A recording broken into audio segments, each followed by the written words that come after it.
আসসালামু আলাইকুম সুপ্রশিক্ষার্থী নবম শ্রেণীর জীবন জীবিকা টিউটোরিয়ালে আপনাকে আবারও স্বাগতম। আমরা এই পর্বে আলোচনা করব প্রজেক্ট ওয়ার্ক। ওকে, তো আমাদের এখানে বলা আছে এখানে উদ্বোধনী ব্যবসায়িক পরিকল্পনা দলগতভাবে সবার আইডিয়া নিয়ে একটি সুন্দর পরিকল্পনার মাধ্যমে নিজ প্রতিষ্ঠানে উদ্বোধনী ব্যবসায়িক পরিকল্পনা ইভেন্ট বাস্তবায়ন করতে বলছে এখানে। তো এখন আমরা এখানে এই কাজটা এখানে সলভ করবো এখানে। তো আমরা এখানে একটা প্রজেক্ট করছি এখানে, সে হচ্ছে উদ্বোধনী ব্যবসায়িক পরিকল্পনা।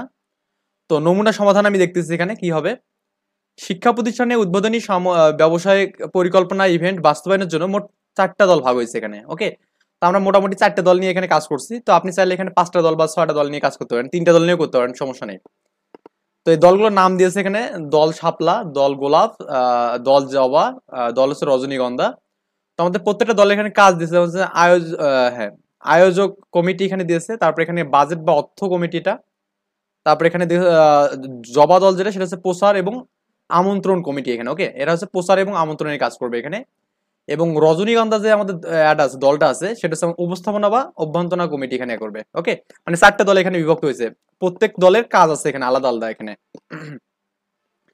তো আয়োজক কমিটির যে বিষয়গুলো আছে এখানে, প্রতিটি আইডিয়া দল থেকে একজন করে দল নেতা মূল আয়োজক কমিটিতে সমন্বয় হিসেবে দায়িত্ব পালন করে এখানে।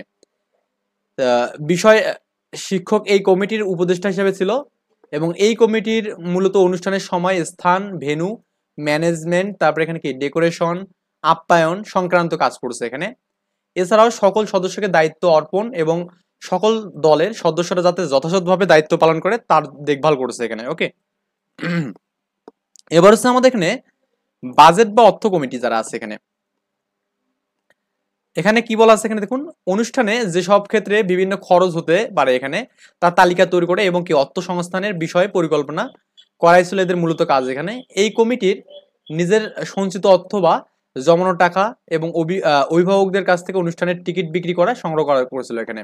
আচ্ছা, যারা প্রচার এবং আমন্ত্রণ কমিটি ছিল তারা কি এই কমিটিতে সকল শিক্ষার্থীর অভিভাবক যাতে তাদের আয়োজিত অনুষ্ঠানে অংশগ্রহণ করতে পারেন তার জন্য অভিভাবকদের মাঝে প্রচার প্রচার কাজ এবং কি আমন্ত্রণের কাজটি করেছে এখানে। ওকে, অ্যান্ড লাস্ট ওয়ান যে আমাদের এখানে কাজটা আছে উপস্থাপনা এবং অভ্যন্তরীণ কমিটি যেটা আছে এখানে, অনুষ্ঠানে আমন্ত্রিত অতিথিদের অভ্যন্তরীণ সূচি অনুযায়ী কি উপস্থাপনা এবং বিভিন্ন আইডিয়া যেন যথাযথ সময়ে দলগতভাবে উপস্থাপন করা যায়, এই কমিটির এটা নিশ্চিত করছে এখানে। ওকে, মূলত অনুষ্ঠানের আগেই রিহার্সাল করে যাতে অনুষ্ঠানের দিনে কোনো সমস্যা না হয় এখানে। তো এইটাই হচ্ছিল আমাদের এখানে এই প্রজেক্ট ওয়ার্কটা এখানে ছিল। তো আমরা নেক্সট টিউটোরিয়ালে এখানে দলগত যে কাজটা আছে এটা নিয়ে আলোচনা করবো ইনশাল্লাহ। এই পর্যন্ত ভালো থাকবেন, আল্লাহ হাফেজ, আসসালাম।